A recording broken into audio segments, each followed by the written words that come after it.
আমি নিয়ে চলে এলাম আবার একটা নতুন রেসিপি। তো আজকের আমি বাঙালিদের অতি প্রিয় লাউ চিংড়ি রান্না করব। তো চলুন আপনাদেরকে আমি দেখাই আজকের রেসিপিটা আমি কিভাবে তৈরি করেছি। এখানে আমি লাউ আর আলুটাকেও কেটে নিয়েছি। তারপরে এখানে নিয়েছি আদা রসুন বাটা, কাঁচা লঙ্কা বাটা, একটা বড় সাইজের পেঁয়াজ কুচি, 200 গ্রাম চিংড়ি মাছ নিয়েছিলাম। এবারে কড়া গরম করে কড়াইতে সরষের তেল দিয়ে চিংড়ি মাছগুলোকে ভেজে নেব। পরিমাণ মতো নুন দিয়ে দেবো আর 1 চামচ মতন হলুদ গুঁড়ো দিয়ে চিংড়ি মাছগুলোকে লাল লাল করে ভেজে তুলে নেব।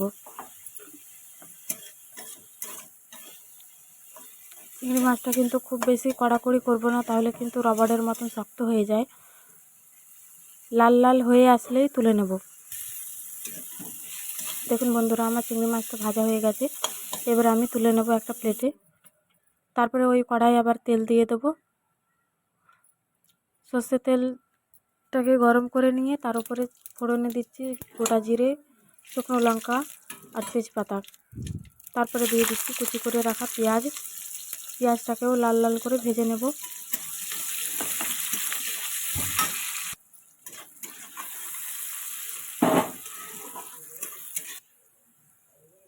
পেঁয়াজ ভাজা হয়ে গেছে। এবার এখানে দিয়ে দিচ্ছি আমি আদা রসুন বাটা, কাঁচা লঙ্কা বাটা, সব কিছু দিয়ে ভালো করে নাড়াচাড়া করে নেব।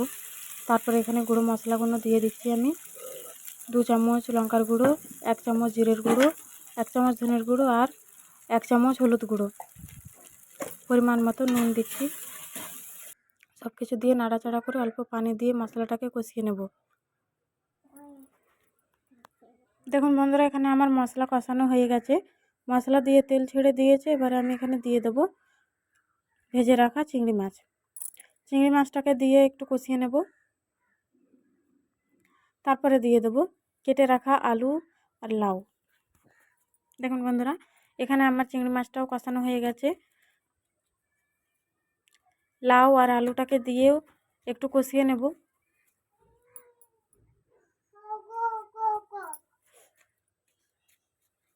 একটু নাড়াচাড়া করে নিচ্ছি। তারপরে অল্প পরিমাণে পানি দিয়ে ঢাকা দিয়ে দেবো। তারপরে আমি কষিয়ে নেব 5 মিনিট মতন কষিয়ে। তারপরে একেবারে পানি দিয়ে দেবো সেদ্ধ হওয়ার মতন।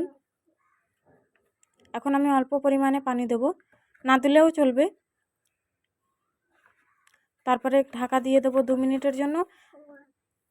তারপরে ঢাকা খুলে 5 মিনিট মতন কষিয়ে নেব।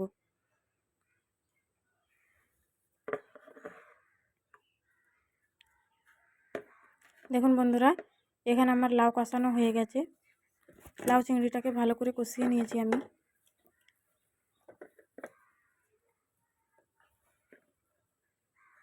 এবারে দিয়ে দিচ্ছি সেদ্ধ হওয়ার মতন পানি, 1 বাটি মতন পানি দিয়েছি আমি এখানে। তারপরে ঢাকা দিয়ে দেবো আর ঢাকা খুলবো 10-15 মিনিট পরে। দেখুন বন্ধুরা, পানিটা আমি একদম শুকনো করে দিয়েছি আর এরকমভাবে শুকনো শুকনো করে তরকারিটা নামিয়ে নেব। তো আমার রান্নাটা একেবারে কমপ্লিট হয়ে গেছে। আমার চ্যানেলে নতুন হয়ে থাকলে চ্যানেলটিকে সাবস্ক্রাইব করে পাশে থাকা বেল আইকনটি প্রেস করে দেবেন। আর নিত্য নতুন রেসিপির নোটিফিকেশানগুলো সবার প্রথমে আপনার ফোনে পাওয়ার জন্য অল অপশানটি অন করে রাখবেন। তো আমার আজকের ভিডিওটা আপনাদের কেমন লাগলো অবশ্যই কমেন্ট করে জানাবেন। যদি ভালো লেগে থাকে তাহলে লাইক শেয়ার করে দেবেন। এরকমভাবে লাউ চিংড়ি রান্না করলে কিন্তু আঙুল চেটে খাবে সবাই বাড়ির লোকে, আর অনেক তারিফ করবে। তো আমার আজকের ভিডিওটা এখানেই শেষ করলাম। সবাই ভালো থাকবেন, সুস্থ থাকবেন। টাটা।